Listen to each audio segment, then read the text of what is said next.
Doctor Awaz TV जे program the edge with Mohsin Babar में अवांखे भलीकार।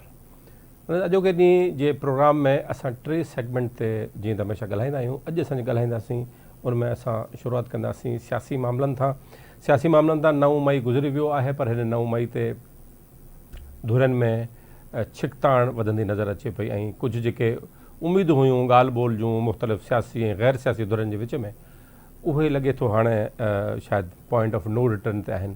हाणे ॿई धुरियूं सियासी ऐं गैर सियासी धुरियूं पंहिंजो जेको एक्शन प्लान आहे उहो जोड़ींदियूं। हुकूमत इन विच में ख़ामोश तमाशाई ते बीठी आहे। इन ते असां ॻाल्हायूं था, पर उन खां पोइ असां ॻाल्हाईंदासीं हीअ जेका मुल्क जी मुआशी सूरत आहे, जेके सुधारा मुआशी आणण जी कोशिशि कई पई वई, उहे फेल थी चुका आहिनि। 2-3 जेके बि सुधारा आणण जी कोशिशि कई वई उन्हनि खे नाकामी थी आहे, जंहिंमें सिमूं बंदि करण जो मामिलो आहे, रिटेलर्स खे नेट में आणण जो सिस्टम हो त उहे रजिस्टर थियनि FBR वटि, उहे न थी सघा। उन खां पोइ ॿिया बि कुझु हिननि जा इनिशिएटिव्स हुआ, फ़िलहालु उहे फेल नज़र अचनि था। IMF जो प्रेशर मथां आहे, हुननि खे पैसा ॾियणा आहिनि ऐं हू चवनि था त पैसा असां ॾींदासीं, पर शर्तनि ते तव्हां रिफॉर्म आणो, उहे अचनि न पिया। हिकिड़ी सूरत हाल मईशत जी इन ते असां डिटेल में तव्हां सां अॼोके प्रोग्राम में ॻाल्हाईंदासीं। ॿियो असां आख़िर में ॻाल्हाईंदासीं motorway scandal, M6 motorway Hyderabad Sukkur motorway scandal में जेके मेन एक्यूज़ड आहिनि मटियारी ज़िले वारा, उन्हनि खे ज़मानत मिली वई आहे। एॾो वॾो केस 6 अरब रुपए जो लॻभॻि चोरी थी आहे, फुरलट थी आहे। उन में कोर्ट उन्हनि जेके बि अक्यूज़ड हुआ, जवाबदार हुआ मटियारी मां ख़ासि तौर ते ऐं हिकिड़ो नौशहर फेरोज़ मां, उन्हनि खे ज़मानत मिली वई आहे। इन ते असां ॻाल्हि ॿोल कंदासीं पंहिंजे अॼोके प्रोग्राम में। हलूं था इस्लामाबाद में असांखे जॉइन कयो आहे आवाज़ टीवी जे ब्यूरो चीफ कुर्बान बलोच साहब। कुर्बान, thank you very much for joining. कुर्बान, छिकताण इस्लामाबाद में वधी वई आहे। इस्लामाबाद में ज़बरदस्त बारिश बि हुई, पर लॻे थो त छिकताण हाणे इहो जेके बि ॻाल्हियूं या उमेदूं हुयूं त को सियासत तरफ़ ॻाल्हियूं वधंदियूं, उहे नज़र न पियूं अचनि इस्लामाबाद में। वॾी महिरबानी मोहसिन। मां सम्झां थो त जेके 2 स्टेक होल्डर आहिनि उन्हनि विच में जेको मामिलो शुरू थियो हो इमरान खान या उनजी हुकूमत ख़िलाफ़ अदम इत्माद जी तहरीक आहे, जहिड़ो उन्हनि स्टेक होल्डर ताईं महदूद आहे। बाक़ी सियासी जमातूं PTI या मुस्लिम लीग नून जेका हींअर हुकुमरान जमात आहे, उन्हनि विच में जेका छिकताण वारी सूरत हाल उहा ओॾी शिदत वारी नाहे रही जेका माज़ी में हुई। उन जो सबबु इहो आहे त मुस्लिम लीग नून चङी तरह सम्झे पई त जेकॾहिं जहिड़े में हुननि खे को कुझु हासिलात नाहे थियणो ऐं जेका हुननि जी हुकूमत जी सूरत हाल हाणे बीठी आहे, ख़ासि करे सुप्रीम कोर्ट जे फ़ैसिले खां पोइ जेको मख़सूस सीटनि जे हवाले सां सूरत हाल जो फ़ैसिलो आयो, उन खां पोइ मुस्लिम लीग नून बि ॻाल्हाइण लाइ तयारु आहे ऐं PTI बि मुस्लिम लीग नून सां या सियासी जमातनि सां हाणे उन शिदत सां जहिड़े करण वारी पोज़ीशन में या मूड में न आहे। PTI सम्झे थी या PTI चाहे थी त किथे न किथे इस्टेब्लिशमेंट जंहिंसां जहिड़ो जेको शुरू थियो हो बाजवा जे दौर खां ऐं उन खां पोइ 9 मई ऐं उन खां पोइ जेका शिदत आई, उन तरफ़ां कुझु रिलीफ मिले त पोइ सियासी जमातनि सां ॻाल्हियूं शुरू कजनि। इस्टेब्लिशमेंट तरफ़ां फ़िलहाल इन हवाले सां का लचक साम्हूं न पई अचे, तंहिं करे इमरान खान ज़ाती तौर पाण बि अहिड़ी लचक न पियो ॾेखारे, छो त हुन जेको बि साल खनि जेल में काटियो भोॻियो ऐं उन खां पोइ हुनजी घरवारी जेका जेल में वई, घणो करे जेल वारी सख़्ती हू पचाए वियो, तंहिं करे हाणे हुनजी जेका पोज़ीशन चूंडनि खां पोइ आई आहे, तंहिं करे हू वधीक माना हाणे मथभरो उनजी पोज़ीशन बीठी आहे। बाक़ी हाणे इस्टेब्लिशमेंट ज़ाहिर आहे उनखे बि पोइते हटण लाइ मुश्किल नज़र अचे पियो। हाणे ॾिसणो इहो आहे त ही ॿई जेके स्टेक होल्डर्स आहिनि, इन्हनि मां कहिड़ी सूरत हाल या कहिड़ी धुर थकिजे थी। फ़िलहाल त अॼु जेके PTI जे कुझु अॻवाननि जा बयान साम्हूं आया आहिनि, ऐं उन मां त लॻे थो त PTI चाहे थी त जेको माज़ी में थियो उन ते मिटी विझो, बाक़ी अॻिते वधो हाणे इस्टेब्लिशमेंट जे मोट जी। पर इहो कुर्बान चलो इस्टेब्लिशमेंट त हुननि ॿुधाए छॾियो आहे त असां ॻाल्हियूं करण लाइ तयारु न आहियूं ऐं माफ़ी वठंदा त ॻाल्हि अॻिते हलंदी, त उते त लॻे थो फ़िलहालु दरवाज़ा फ़िलहालु बंदि थी विया आहिनि। जेके बि ॻाल्हियूं थियूं बैकडोर या डायरेक्ट या इनडायरेक्ट, लॻे थो त हुन पासे फ़िलहालु कुझु कोन्हे। छा इहा मुमकिनात में शामिल आहे त नून लीग ऐं पीपल्स पार्टी सां को ॻाल्हियुनि जो नओं दौर शुरू थिए ऐं को इन मामले जे सियासी हल लाइ कोशिशि कई वञे? अहिड़ी का चोॿोल या अहिड़े का हिंट्स मौजूदु आहिनि इस्लामाबाद में? जी बिल्कुलु बिल्कुलु। हाणे ॿ शयूं माना पैरेलल हलनि पियूं। हिकिड़ी शइ इहा पई हले त मुस्लिम लीग नून काफ़ी इन शक में मुब्तला हुई त जेकॾहिं पाकिस्तान पीपल्स पार्टी कैबिनेट में शामिल नथी थिए त इहो शक पीपल्स पार्टी जी क़यादत में मौजूदु हो त किथे पीपल्स पार्टी अॻिते हली पीटीआई सां मामलात ठीक कोन कंदी ऐं या हुकूमत साज़ी जे हवाले सां का पेशरफ़्त कोन थींदी। पर ॿ ॾींहं अॻु में जेको DG ISPR या फौज जे तर्जुमान जो जेको प्रेस कॉन्फ्रेंस साम्हूं आई उन खां पोइ मुंहिंजे ख्याल में इहा सूरत वाज़े थी वई त पाकिस्तान पीपल्स पार्टी ख़ासि करे उन जो जेको बि जेको क़ाइद चओ या उन जो वॾो चओ सदर आसिफ अली ज़रदारी उहो ज़ाहिर आहे सियासी तौर ते सियाणो माण्हू आहे ऐं उन में उनजी परे ताईं नज़र आहे। उन में हाणे गुंजाइश इहा ॾिसण में मुस्लिम लीग नून खे बि नथी अचे ऐं मुस्लिम लीग हिन प्रेस कॉन्फ्रेंस खां पोइ काफ़ी हद ताईं मुतमइन थी वई आहे त जॾहिं स्टेक होल्डर एस्टेब्लिशमेंट माना पीटीआई जे भर नथी वठे या उन सां लचक न पई ॾेखारे त इन मतलबात का ॿी सियासी जमात बि पीटीआई जे वेझो न ईंदी, ख़ासि करे सदर आसिफ अली ज़रदारी या पाकिस्तान पीपल्स पार्टी। बाक़ी हाणे इहो ॾिसण में ज़रूर अचे पियो, महसूस थिए पियो त मुस्लिम लीग नून काफ़ी कंफर्ट महसूस करे पई ऐं इहो इम्कान मौजूदु आहे त अॻिते हली कुझु ॾींहंनि खां पोइ पाकिस्तान पीपल्स पार्टी कैबिनेट जो हिसो थिए। माना मुस्लिम लीग नून खे इहा माना तक़रीबन उन वटि सोच मौजूदु आहे या उन वटि इहो आसरो ज़रूर मौजूदु आहे।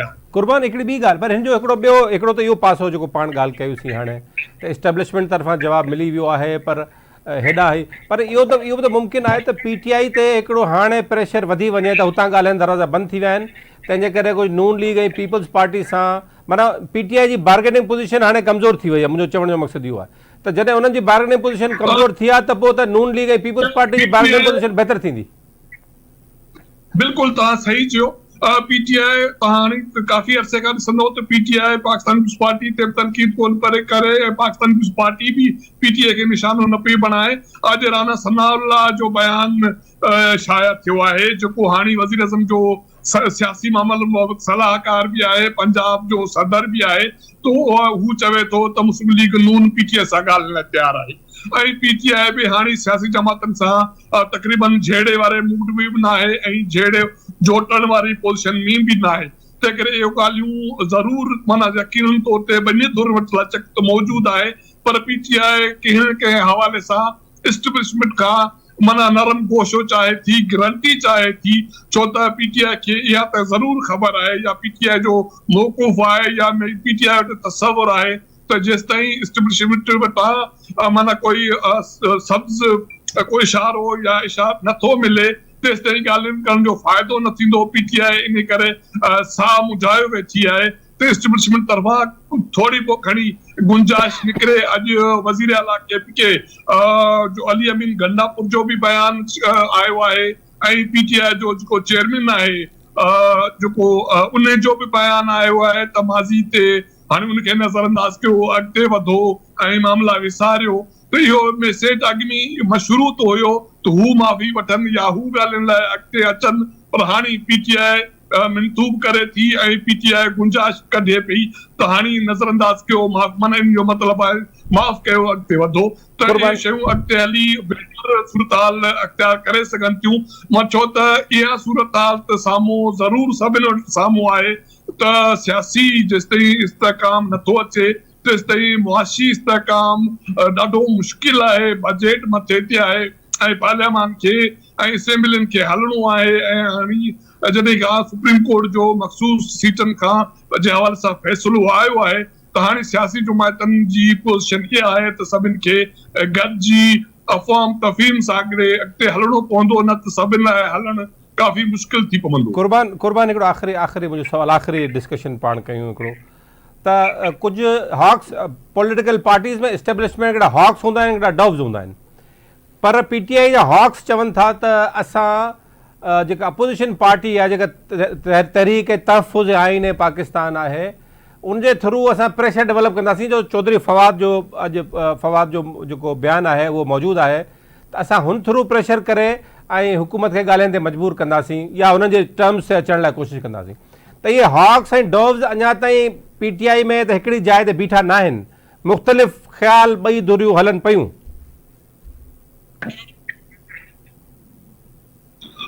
फवाद चौधरी मां सम्झां थो त इररिलेवेंट आहे PTI जे हवाले सां, ऐं फवाद चौधरी या कुझु अहिड़ा माण्हू जेके अॻे कुझु ॿिए पासे या दरिया जे ॿिए किनारे भॼी विया, हाणे हुननि त मोट त खाधी आहे पर हाणे हुननि खे अहमियत न आहे।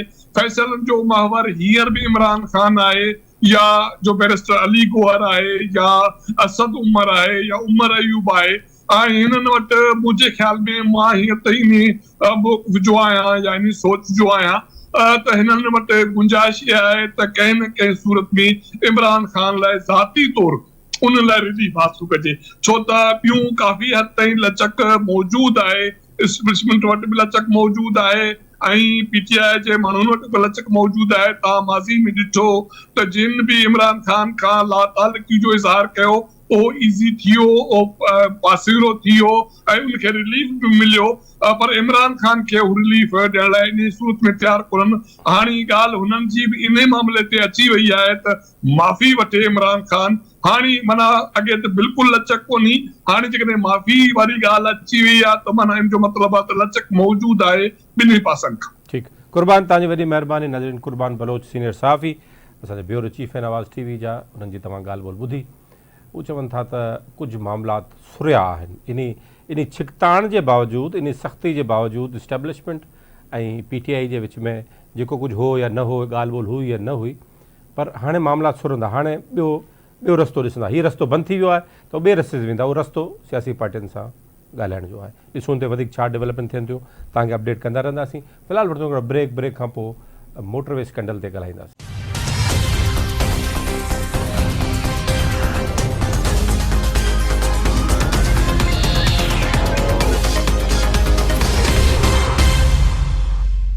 जी नाज़रीन, वेलकम बैक। हाणे असां ॻाल्हि ॿोल कंदासीं हीउ जेको मुल्क में रिफॉर्म्स जी ॻाल्हि थिए पई, इकनॉमिक रिफॉर्म जी ॻाल्हि थिए पई, IMF जो जेको आहे वफ़्त बि अचे पियो, उन खां पोइ ख़ुदि FBR जी रिफॉर्म जी ॻाल्हि थिए पई। मूंखे जॉइन कयो आहे सीनियर जर्नलिस्ट डॉन TV सां ताल्लुक़ रखनि था सनाउल्ला ख़ान, इस्लामाबाद में काफ़ी वक्त रिपोर्टिंग कनि पिया।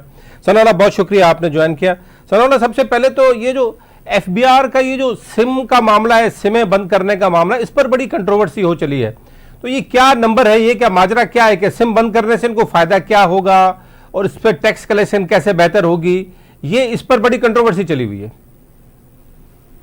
मोहसिन भाई, ये इनकम टैक्स जो ऑर्डिनेंस है ना, गुज़श्ता साल इन्होंने उसकी शिक 104 है या 1010 है, उसमें ये शामिल किया था कि अगर ऐसे लोग साहिब सरवत जो बैरून मुल्क सफ़र करते हैं, जिनकी ट्रैवलिंग है, जिनके एक्सपेंसेस है, जिनके बिल ज़्यादा आ रहे हैं, जो जिनके पास गाड़ियां हैं, जिनके पास मकानात हैं, प्रॉपर्टीज हैं, और वो फाइलिंग नहीं करते तो पहले उनको नोटिस दिए जाएंगे, फिर भी वो नहीं करते तो फिर उनकी सिम ब्लॉक की जाएंगी, फिर उनके बाकी जो यूटिलिटीज है वो ब्लॉक की जाएंगी। इसी तरह पासपोर्ट है, लाइसेंस है, ड्राइविंग लाइसेंस है, असला लाइसेंस है, तो वो ब्लॉक किए जाएंगे। लेकिन पहला जो इन्होंने किया वो ही बैकफायर हो गया। तो तकरीबन 5 लाख से ऊपर इन्होंने कहा, PTA को लिखा कि इनके सिम ब्लॉक कर दें, और PTA स्टेट रिफ्यूज कर दिया। और उन्होंने बल्कि रिफ्यूज ही नहीं किया, उनको बताया भी कि आप कर क्या रहे हैं। ये तो 27% जो सिम है इस पाकिस्तान में वो खवातीन के नाम पे है, बच्चों की तालीम इसी इंटरनेट के जरिए होती है। इसके अलावा जो 18 साल से कम बच्चे हैं वो वालिदैन के नाम पे सिम लेते हैं, तो वो बैकफायर हुआ सॉरी। तो उनकी कंपनियों ने भी, जो मोबाइल फोन कंपनियां, उन्होंने भी रिफ्यूज कर दिया। अब FBR कोई और तरीका ढूंढ रहा है, और उन्होंने इनको बताया भी PTA ने कि भाई इसका ये तरीका नहीं है, आप कैंपेन चलाएं, लोगों से बातें करें, तरीका का होता है। तो ये पहला काम नहीं है जो FBR का 3 महीने में गुज़श्ता नाकाम हुआ है। रिटेलर जो हैं 35 से 36 लाख, उनकी रजिस्ट्रेशन का अमल शुरू किया, और 1 महीना दिया था 1 अप्रैल से 30 अप्रैल तक, और इंटरेस्टिंगली इस 30 दिन के अंदर 150 लोग भी रजिस्टर्ड नहीं हुए 36 लाख में से, तो ये भी फ्लॉप हुआ। बाकी इनका जो ट्रैक एंड ट्रेस सिस्टम था जो लगाया था इन्होंने मुख्तलिफ बड़ी बड़ी फैक्ट्रियों में या शुगर मिलों में, वो भी नाकाम हुआ। और उसकी वजह भी कोई इस किस्म की थी कि कुछ बड़े बड़े लोगों के जो फैक्ट्री थी, बड़े बड़े पॉलिटिशियन की, वहां लगा दिया था, कुछ के लगाया नहीं, तो वो भी नाकाम हो गया। और उसका जो सारा नजला वो एफबीआर के बाद अफसरान पर गिरा और उनको पोस्ट भी बना दिया गया। इसी तरह कस्टम के हवाले से एक ह्यूमन राइट्स के सेक्रेटरी हैं, उनसे एक रिपोर्ट बनवाई गई तो पता चला कि आपका जो ट्रैकिंग सिस्टम है जो वहाँ ट्रांजिट ट्रेड को ट्रेस करता है, वो कंपनी भी मिली हुई है स्मगलर्स के साथ, और कस्टम के जो एहलकार हैं और अफसरान हैं वो भी मिले हुए हैं। उस पर भी कार्रवाई हुई और बाकी भी जो स्मगलिंग के इख्तियारात हैं। लेकिन जब प्रेशर बढ़ रहा है तो अब ऐसे लग रहा है कि प्राइम मिनिस्टर भी और वजीर खजाना भी बैकफुट पे हैं इस हवाले से। और मजीद जो उन्होंने कहा था कि हम ऊपर से शुरू कर रहे हैं, कस्टम के बाकी जो 21 और 22 पे तो कार्रवाई हो गई, 20 में, 19 में, 18 में, 17 में, और उससे नीचे कार्रवाई होगी, वो रुक गई है। अब अच्छा, उस पर कोई उस तरह काम नहीं होता। तो फिर ये क्योंकि 15 मई प्रेशर आया तक था, तो सनाउल्लाह, अब ये रिफॉर्म फिर 15 मई तक ये क्या करना चाह रहा है? अभी आज ये एक नई खबर चल रही थी कि 15 मई तक ये फिर सिमो के मामले को हल करना है, तो ये कैसे, ये 15 मई तक क्या कर लेंगे?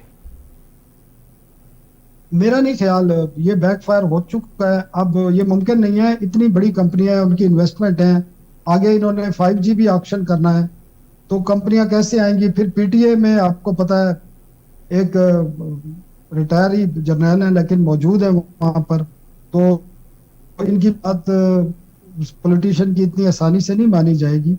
इसका कोई और तरीका कार इख्तियार किया जाएगा जो नॉन फाइलर है। लेकिन अपना ये कहा जा सनाउल्लाह, रहा आपको था कि पता है, शायद उनपे सनाउल्लाह आपको भी पता है कि ये आप समझते हैं कि इकोनॉमी को पॉलिटिशियन चला रहे हैं हकीकत में? नहीं, वो आपकी बात ठीक है, इसीलिए फिर इस किस्म के ब्लंडर भी हो रहे हैं ना। कुछ चीजें ठीक हो रही हैं तो बहुत सारी चीजें खराब भी हो रही हैं। आपकी ब्यूरोक्रेसी तो है, एक्सपोज हो गई है। और जो आप बात कर रहे हैं ना कौन चला रहा है SIFC के थ्रू, तो वहां पर ब्यूरोक्रेसी की जो मिट्टी जिस तरह पलीत होती है ना, ये आप पूछे ही नहीं। अच्छा, क्योंकि ये बैठ के, अब अगर आप पावर सेक्टर का हाल देख लेना, जो पावर सेक्टर में हुआ है, और उसकी कीमत पाकिस्तान की आवाम अदा कर रही है, जी, और मजबूरन अब आपकी 5000 मेगावाट जो बिजली की डिमांड थी वो सोलर खा गया है। अब इनके पास बिजली है, 12 से 14,000 मेगावाट की डिमांड है, और आपके पास कैपेसिटी है 35,000 मेगावाट की, तो आप 17 रुपए यूनिट कैपेसिटी पेमेंट दे रहे हैं और वो भी आवाम से वसूल कर रहे हैं। और आपकी सारी शिफ्ट हो रही है सोलर पे। 8,000 मेगावाट के सोलर पैनल, 8,000 मेगावाट कैपेसिटी के सोलर पैनल 8 महीने में इंपोर्ट हुए हैं पिछले, अभी वो भी लगने हैं। तो आप मुझे बताएं, आपकी तो डिमांड ही सारी सोलर खा जाएगा, आप बिजली बेचेंगे किसको? और नहीं बेचेंगे तो आप कैपेसिटी पेमेंट कहां से देंगे? तो वो आपको फ्यूल एडजस्ट के नाम, कभी किसी और चीज के नाम पर वसूल कर रहे हैं। तो एक पैनिक है, मैं आपको बता रहा हूँ, पैनिक फैला हुआ है, फोर्स ही कर नहीं सकते। इनको पता नहीं है कि बिजली और गैस की कीमत जिस लेवल पे ले गए, लोगों की कैपेसिटी नहीं है, लोग अपनी चीजें बेच के तो बिजली और गैस के बिल अदा कर रहे हैं। और अभी मई, जून, जुलाई के जब बिल आएंगे, लोगों की चीखें निकल जाएंगी। गर्मियों में तो यूज होना है ना, सर्दियों में बिजली यूज नहीं होती, सर्दियों में गैस ने चीखें निकाली, अब गर्मियों में आपकी बिजली के बिल निकालेंगे। ये 6K में किसी का भी 6K से कम बिल नहीं आएगा, चाहे वो मिडिल क्लास है चाहे लोअर मिडिल क्लास। नहीं, ये बात बिल्कुल बात ठीक है, लेकिन सनाउल्लाह ये लोग डिजिट का आएगा, ये लोग जो FBR में सब चीज़ें शामिल हैं, जो IMF आ रहा है उसके पैकेज में सब चीज़ शामिल है, वो तो कह रहे हैं कि जी आप 12,000 ट्रिलियन का जो है 1200 पे ले जाए इसको, ट्रिलियन पे आप सारे FBR के। अभी 900 950 पे चल रहा है। बिल्कुल बिल्कुल, वो उन्होंने ये रखा हुआ है कि 9% ऑफ GDP रेवेन्यू उसने का, ये शर्मनाक है और इसको बढ़ाना पड़ेगा। और उसको बढ़ाने के लिए अब क्या करेंगे? आपके पास लोग फाइलिंग करने के लिए तैयार नहीं है आप पे। बेसिकली ये ट्रस्ट डेफिसिट है मोहसिन, आपको भी पता है, लोग एतमाद नहीं करते। और इतना मुश्किल सिस्टम है, आप जैसा बंदा, मेरे जैसा बंदा फाइलिंग नहीं कर सकता। भाई ये खौफ खत्म करें, लोगों का खौफ खत्म करेंगे। जिस तरह मैं कहता हूँ ना, जर्नलिज्म बाई फोर्स नहीं हो सकती, टैक्स हाइक बाई फोर्स कितने अरसे तक लेंगे? और अब कैपेसिटी आपका 9,000 अरब रुपए हो चुके हैं, अब 12,000 रुपए आपको करने के लिए आपको GST 18% से बढ़ा के फिर 20% करना पड़ेगा। और आपको विदहोल्डिंग जो इनडायरेक्ट टैक्सेस हैं वो ही लगेंगे। आपको जब तक एतमाद बहाल नहीं होगा पाकिस्तान की अवाम का FBR पर और हुकूमतों पर, लोग टैक्स नहीं देंगे। लोग कहते हैं किस लिए टैक्स नहीं, लेकिन टैक्स के हमें फैसिलिटी क्या मिलती है? सनाउल्लाह टैक्स टैक्स का रेट बढ़ाने से मसला तो हल, टैक्स कम करेंगे तो लोग टैक्स देंगे ना, ये तो टैक्स रेट बढ़ाते जा रहे हैं, तो बढ़ाने में तो लोग चोरी करेंगे, वो तो नहीं देंगे। फिर एक तो ट्रस्ट डेफिसिट का मसला भी अपनी जगह पर है। मोहसिन बात पता क्या है, देखिए लोग यहाँ पे ज़कात दे देते हैं, टैक्स नहीं देते, अब ये सोचने की बात है। दूसरा, डिजिटल आप नहीं कर रहे चीजों को ना, आज भी आपका पेपर वर्क चल रहा है, आज भी आपकी मशीनरी सारी करप्ट है, आपको भी पता है। लोग डरते हैं, वो खुद कहते हैं लोगों से कि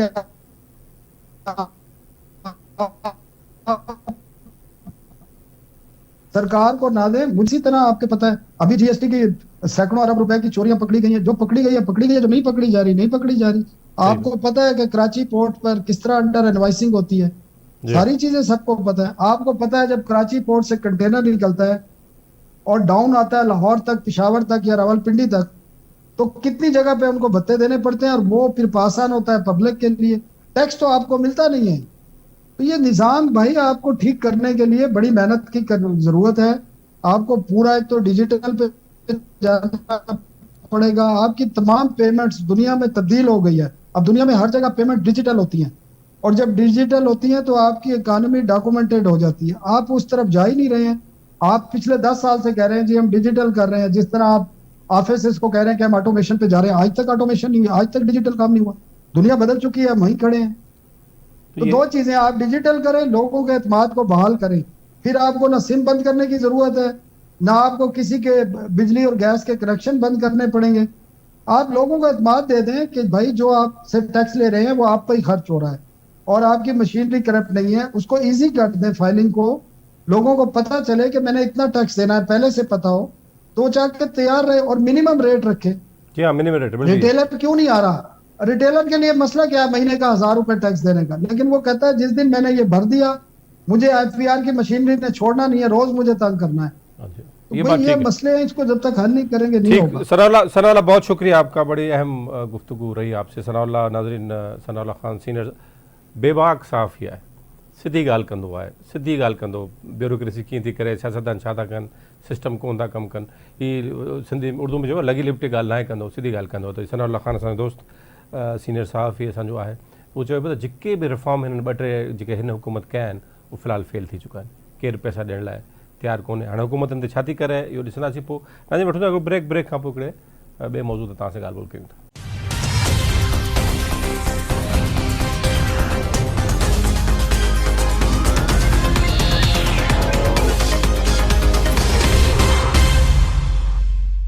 जी नाज़रीन, वेलकम बैक। हाँ असां ॻाल्हि ॿोल कंदासीं मोटरवे स्कैंडल ते। Motorway scandal Hyderabad Sukkur motorway में, जंहिंमें 5 अरब 80 करोड़ रुपए जी फुर लुट कई वई, पैसा सरकार लुटिया विया ऐं ज़मीननि जे मुआवज़े जा पैसा जेका हुआ उहे कामूरनि ऐं प्राइवेट माण्हुनि गॾिजी इल्ज़ाम आहे उन्हनि ते, त उन्हनि पंहिंजो खाधा।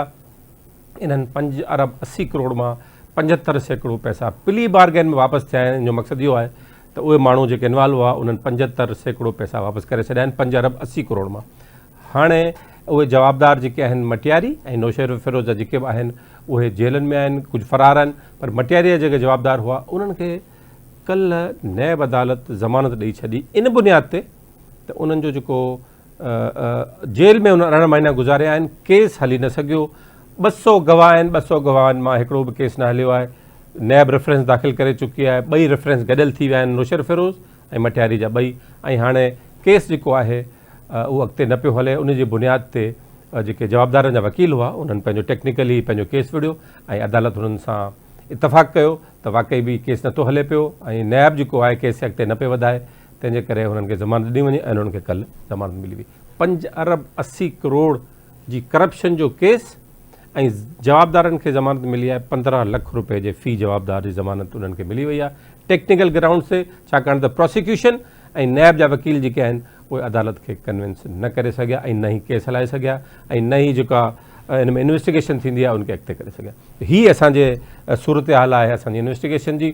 मां हाणे लाइन ते वठां थो इशरत लोहार साहब जेके आहिनि हैदराबाद मां, उहे वकील आहिनि ऐं हिकिड़े जवाबदार जा, उन्हनि सां ॻाल्हि ॿोल कयूं था। लोहार साहब, thank you very much for joining us. Lohar साहब, असांखे ॿुधाइजो त हीउ जेको केस आहे इन में जवाबदारनि खे टेक्निकल बुनियादनि ते ज़मानत मिली आहे, त तव्हां थोरो असांखे जेकॾहिं ॿुधाए सघो त इहो जेको जवाबदारनि खे ज़मानत मिली आहे, हालांकि सभु एविडेंस साम्हूं आहिनि, सभु शयूं अची चुकियूं आहिनि, प्ली बार्गेन बि थी चुकी आहे, 75% रक़म बि वापसि थी आहे, त इन्हनि खे जवाबदारनि खे ज़मानत कीअं मिली? साईं जीअं मुंहिंजी लीगल फर्टिलिटी वारा जेके जिन फैसलो पढ़ियो हूंदो या जीअं साईं जन बि फैसले तां नज़र गुज़ारी हूंदो, जी साईं। असुल में ही जेको रेफरेंस हुयो उहो 2023 में दाख़िल थियो हुयो। जी 2023 में जॾहिं रेफरेंस दाख़िल थियो हुयो त रेफरेंस दाख़िल थियण खां अॻु में तक़रीबन जवाबदार अरेस्ट थी चुका हुया। जी साईं। हिन में इनिशियल जेका हुई FIR उहा जेका दाख़िल कई हुई उहा एंटी करप्शन वारनि दाख़िल कई हुई। जी डिफरेंट नेचर जूं 2-3 FIR एंटी करप्शन दाख़िल कई हुयूं। पोइ वरी जॾहिं नेब इन में इंडल्ज कयो ऐं हुननि इंक्वायरी इनिशिएट कई त पोइ हू इन्वेस्टिगेशन पाण करणु शुरू कयो। जॾहिं पाण इन्वेस्टिगेशन पाण स्टार्ट कयूं त जवाबदार उन खां अॻु में ई कस्टडी में हुया एंटी करप्शन जो। जी पोइ इहो केस वरी एंटी करप्शन मां ट्रांसफर थियो आहे नेब जी सतह ते। नेब उते एप्लीकेशन नेब जेको इन्वेस्टिगेशन ऑफिसर उते एप्लीकेशन एंटी करप्शन प्रोविंशियल में दाख़िल कई त इहो केस असांजे मोकिलियो वञे, छा आहे जो हिन में फेडरल जा पैसा इन्वॉल्व आहिनि ऐं इहो मेगा करप्शन जो केस आहे। जी पोइ अहिड़ी सतह नेब वारनि जी कोर्ट जेको आहे एंटी करप्शन करे अलो करे ऐं मोकिली पंहिंजो नेब कोर्ट। त नेब कोर्ट में केस पेंडिंग आहे तक़रीबन जुलाई 2000 जो फरवरी 2023। पोइ जवाबदार जी अरेस्ट आहे डिसंबर 2022। पोइ जॾहिं उते असां बेल एप्लीकेशन दाख़िल कईसीं जवाबदारनि जी, त जवाबदारनि जी बेल एप्लीकेशन रद्द थी मेरिट जे ग्राउंड। मेरिट जेका बेल एप्लीकेशन रद्द थी उन खां पोइ 1 साल जो टाइम पीरियड हूंदो आहे। जे 1 साल में तव्हांजो केस न हले त अहिड़े केसिस में जंहिंमें सज़ा 14 साल या इन खां घटि हुजे, 10 साल 14 साल सज़ा हुजे, त उन में 1 साल जो पीरियड हूंदो आहे। कानून उन में इहा इजाज़त थो ॾे त 1 साल खां पोइ उन्हनि जो स्टेचुरी राइट असां चवंदा आहियूं, जेको कानूनी हक़ आहे जवाबदार जो, जे केस न हलियो हुजे ऐं उन जो फॉल्ट बि न हुजे त उहो जवाबदार उते बेल एप्लीकेशन कोर्ट में दाख़िल करे सघे। जीअं त 1 साल मुकमिल थियण खां पोइ असां जवाबदारनि जे तरफ़ां इहा बेल एप्लीकेशन नेब कोर्ट में दाख़िल कईसीं ऐं नेब कोर्ट में इस्तदा रखीसीं असां त भई 1 साल थी वियो आहे, हिन महिल ताईं इस्तग़ासा जेका फरियादी आहे माना कंप्लेनेंट नेब पार्टी आहे, उन हिन महिल ताईं को बि प्रोग्रेस न ॾिनी आहे। सिर्फ़ 2 विटनेस हलिया हुया। जॾहिं वरी बेल एप्लीकेशन इहो जेको उहा चार्ज अमेंड थी त वञा केस 0 थी अची वियो। हाणे जॾहिं असां हाई कोर्ट में आयासीं त हाई कोर्ट में असां इहा ई सिर्फ़ इस्तदा कईसीं त मेरिट ते असांजी बेल न ॿुधी वञे, असांजो जेको राइट आहे स्टेचुरी उहो ॾिनो वञे। मक़सद जो मसइलो थियो ईश्वर साहब, मां तव्हांखां इन खां फर्दर अॻियां था हलूं। तव्हांजी ॻाल्हि बिल्कुलु ठीकु आहे त इहो जेको राइट आहे, हिकिड़े जवाबदार जो राइट हूंदो आहे बेल जो कानून में, उन जे बुनियाद ते ज़मानत मिली आहे। बाक़ी केस जो जेको मेरिट आहे त इल्ज़ाम कूड़ो आहे सचो आहे, अञा इन ते मामिलो अॻियां न आहे वधी सघियो, ईअं ई मां सम्झां पियो। बिल्कुलु सही था सम्झो, ईअं ई आहे। ॾिसो न, बेल ज़मानत जो मक़सदु इहो न हूंदो आहे त जवाबदार को बरी थी वियो हुजे। बिल्कुलु ठीकु आहे, बरी थियण इहो त माना बेल जो कंसेप्ट इहो आहे त कोर्ट जेल जी कस्टडी मां कढी करे जवाबदार खे कंहिं माण्हूअ जे सुपर्द कंदी आहे, जंहिंखे असां श्योरिटी चवंदा आहियूं। उन श्योरिटीअ खे बाउंड कंदी आहे कोर्ट त बाबा केस हलंदो, हिनखे तूं हर तारीख़ ते कोर्ट सकुल में पेश कंदो। अच्छा, हिन में सर इहो ॿुधाइजो त हाणे कोर्ट जो जेको हाणे मेरिट आहे, केस जो जेको मेरिट आहे उहो किथे पहुतो आहे? मक़सदु छा चालान सबमिट थी वियो आहे, इन्वेस्टिगेशन थी वई आहे, क्रॉस क्वेश्चन थी विया आहिनि, जेके विटनेस आहिनि अची विया आहिनि, डॉक्यूमेंटेशन थी वई आहे, उन जे बारे में थोरो ॿुधाइजो त उहो किथे आहे केस हींअर?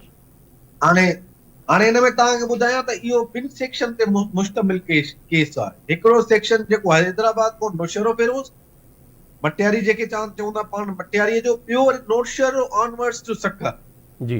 पोइ जॾहिं नेब इन ॿिन्ही सेक्शन ते कमु कयो त पोइ नेब हिकिड़ो गॾियल रेफरेंस दाख़िल कयो। नेब कोर्ट में चालान न थींदो आहे, रेफरेंस दाख़िल थींदो आहे जी। ठीकु आहे। पोइ जॾहिं नेब कोर्ट में जॾहिं रेफरेंस दाख़िल थियो उहो गॾियल, ऐं उहो दाख़िल थियो जुलाई 2023 जी। ठीकु आहे, जंहिंमें तक़रीबन जवाबदार आहिनि ऐं उन में टोटल जेके विटनेसिस आहिनि, जेके गवाह आहिनि, 200 खां वधीक गवाह आहिनि। हाणे मक़सदु आहे त जे अॼु मां इहो चवां त हिन केस में हिकिड़ो बि गवाह न हलियो आहे त इहा ॻाल्हि बिल्कुलु सही साबित थींदी, हिकिड़ो बि गवाह न हलियो। ऐं इन बेल जो जेको वॾे में वॾो जेको असुल जेको फ़ाइदो हूंदो आहे जवाबदार खे, इहो हूंदो आहे त जवाबदार जे तरफ़ां डिले न हुजे। ईअं त जवाबदार हेठि तारीख़ वठंदो ईंदो हुजे, केस न हलाईंदो हुजे ऐं मथे ज़मानत लाइ रिक्वेस्ट करे, उहा शइ ॾिठी वेंदी आहे। पर हिन में जेके बि असांखे जवाबदारनि खे ज़मानत मिली आहे उन्हनि कॾहिं बि का बि हेठो एडजमेंट जेके असां चवंदा आहियूं त दरख़्वास्त ॾिनी हुजे त असांजो केस न हलायो वञे, असांजो वकील कोन्हे को, अहिड़े क़िस्म जी का बि रिकॉर्ड ते कोन्हे का। अच्छा इशरत साहब, आख़िरी सवाल तव्हां खां मां कंदुसि त इहो त ज़र मां जर नथो करे सघां, न ई मां कॉम्पिटेंट आहियां टेक्निकली लीगली, पर इन में त जेके साम्हूं असांखे मीडिया में रिपोर्ट्स आयूं उन में वीडियो फुटेजिस बैंक जूं मौजूदु आहिनि, जंहिंमें बैंक जो अमलो जेको बि इन्वॉल्व आहिनि केस में, उन्हनि जूं फुटेजिस अची वियूं आहिनि। केस तमामु ओपन एंड शट केस हो चयो पियो वियो। हाणे in open and shirt case में सभु एविडेंस मौजूदु आहिनि, तंहिंजे करे इहो सभु केस न हलाइण जो छा मक़सदु आहे? छा जवाबदारनि खे रिलीफ ॾियण जी कोशिशि आहे? माण्हू उनमें त कुझु प्ली बार्गेन बि करे चुका आहिनि नौशेर फिरोज़ मां। प्ली बार्गेन जो मक़सदु ख़ुदि इट सेल्फ आहे त केस जेको आहे वाज़े आहे, त इन में तव्हां छा टेक्निकल तव्हांजो छा हिन हवाले सां आर्गूमेंट आहे? तव्हांखे हिन में तव्हां सुठो सवाल पुछियो, मां हिन में तव्हांखे वाज़िह कंदो हलियां पोज़ीशन त ॾिसो, जवाबदार प्ली बार्गेन कई ऐं हिन में तक़रीबन जेको लॉस आहे मुंहिंजे अंदाज़े मुताबिक़ जेका फैक्ट्स फिगर मूं वटि अवेलेबल आहे, तक़रीबन 75% लॉस रिकवर थी चुको। जी बिल्कुलु बिल्कुलु बिल्कुलु जी। ॿी ॻाल्हि आहे त तव्हां चयो त जवाबदारनि जूं फुटेजिस आहिनि, हाणे उन्हनि फुटेजिस जेके बि आहिनि जवाबदारनि जूं, जेके बि सबूत जेके पाण चऊं त सबूत पेश कया विया आहिनि, फुटेजिस पैसनि जी कोन्हे का त पैसा ॾिना विया आहिनि, पैसा वरिता विया, ठीकु आहे।